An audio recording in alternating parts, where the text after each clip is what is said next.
السلام علیکم۔ Daily golf Urdu میں خوش آمدید۔ UAE، پاکستان اور دنیا بھر کے ممالک کی تازہ ترین خبروں کے لیے ہمارے چینل کو سبسکرائب کریں۔ متحدہ عرب امارات میں کرونا وائرس کے نئے کیسز کا اعلان۔ متحدہ عرب امارات میں 3 اکتوبر بروز ہفتہ کرونا وائرس کے 1231 نئے کیسز ریکارڈ، جبکہ امارات کی وزارت صحت کی جانب سے جاری اعداد و شمار کے مطابق متاثرین کی مجموعی تعداد 97,760 تک جا پہنچی ہے۔ پچھلے 24 گھنٹوں میں 1051 صحتیابیوں کے بعد صحتیابیوں کی کل تعداد 87,112 ہو گئی ہے۔ آج کرونا سے مزید 2 ہلاکتوں کے بعد ہلاکتوں کی کل تعداد 426 ہو گئی ہے۔ دبئی واپس آنے والوں کے لیے نئے سفری پروٹوکول کا اعلان کر دیا گیا۔ نئے ضوابط کے مطابق دیگر ممالک سے دبئی واپس آنے والے اماراتیوں کو PCR ٹیسٹ کروانے کی ضرورت نہیں ہوگی۔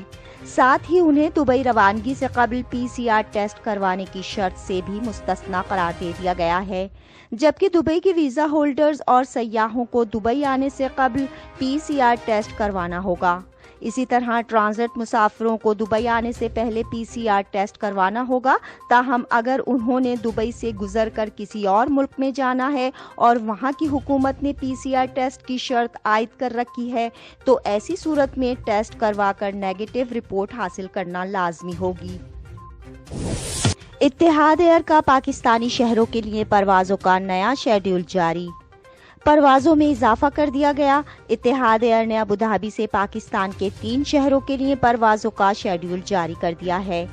اماراتی ایئر لائن کی جانب سے اعلان کیا گیا ہے کہ پاکستانی شہروں کے لیے پروازوں میں اضافہ کر دیا گیا ہے تاکہ بڑی تعداد میں پاکستانی مسافروں کی اپنے وطن واپسی ہو سکے اور پاکستان سے بھی مسافر جلد از جلد امارات واپس آ سکیں۔ اکتوبر اور نومبر کے مہینوں میں پاکستانی شہروں کراچی، لاہور اور اسلام آباد کے لیے یومیہ بنیاد پر پروازیں روانہ ہوں گی۔ تینوں شہروں کے لیے روزانہ ایک پرواز چلائی جائے گی۔ کرونا وائرس کے شکار امریکی صدر ڈونلڈ ٹرمپ کو ہسپتال منتقل کر دیا گیا۔ تفصیلات کے مطابق امریکی صدر اور ان کی اہلیہ نے گزشتہ روز کرونا وائرس میں مبتلا ہونے کی تصدیق کرتے ہوئے خود کو قرنطینہ کرنے کا اعلان کیا تھا۔ تاہم ابھی کچھ دیر قبل ایک تشویشناک خبر سامنے آئی ہے جس میں پریس سیکریٹری وائٹ ہاؤس کا کہنا ہے کہ امریکی صدر ڈونلڈ ٹرمپ کو ملٹری ہسپتال منتقل کیا جا رہا ہے۔ واضح رہے کہ آج سے صرف 1 ماہ بعد امریکہ میں صدارتی انتخابات ہونے جا رہے ہیں۔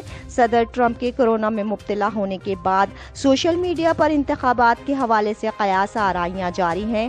صارفین کا کہنا ہے کہ امریکی صدر کے کورونا میں مبتلا ہونے کے بعد ان کی الیکشن مہم بری طرح متاثر ہو سکتی ہے۔ تاہم کچھ صارفین نے یہ بھی خیال ظاہر کیا ہے کہ ان کی ناساز طبیعت کی وجہ سے ان کو ہمدردی کا ووٹ بھی ملے گا۔ حفاظتی تدابیر اور ضوابط کے ساتھ اتوار سے عمرے کی بحالی۔ سعودی عرب میں کرونا کی وبا کے باعث 7 ماہ کی عارضی معطلی کے بعد اتوار 4 اکتوبر 2020 سے محدود عمرہ بحال کیا جا رہا ہے۔ مکہ مکرمہ میں سخت حفاظتی انتظامات کے ساتھ عمرہ زائرین کے استقبال کے لیے تیاریاں مکمل کر لی گئیں۔ ذرائع کے مطابق سعودی وزارت داخلہ نے 23 ستمبر کو ایک بیان میں کہا تھا کہ 4 اکتوبر سے سعودی شہریوں اور مقیم غیر ملکیوں اور اس کے 1 ماہ بعد بیرون مملکت سے زائرین کو عمرے کی اجازت دی جائے گی۔ تاہم محدود عمرے کی شروعات روزانہ 6,000 زائرین سے کی جائے گی۔ اب تک کے لیے اتنا ہی۔ اگلے بلیٹن تک کے لیے خدا حافظ۔